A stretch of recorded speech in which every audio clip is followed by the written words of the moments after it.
Жолдош генерал, взвод командиры милициянын капитаны Туңгатаров сыйлык алууга келди.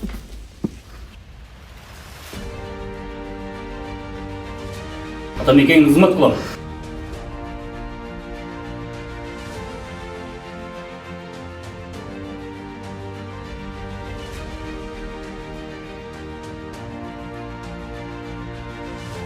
Атамекенге кызмат кылам.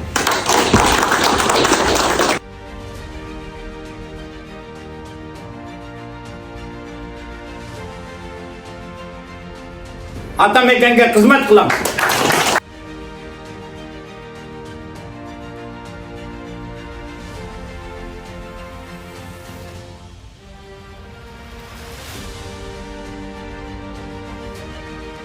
Аман болыңыздар, саулыкта болыңыздар. Дайым ушул жакшы мамайда кырсыгы жок, жакшылыктарды кезип жүрөйүн.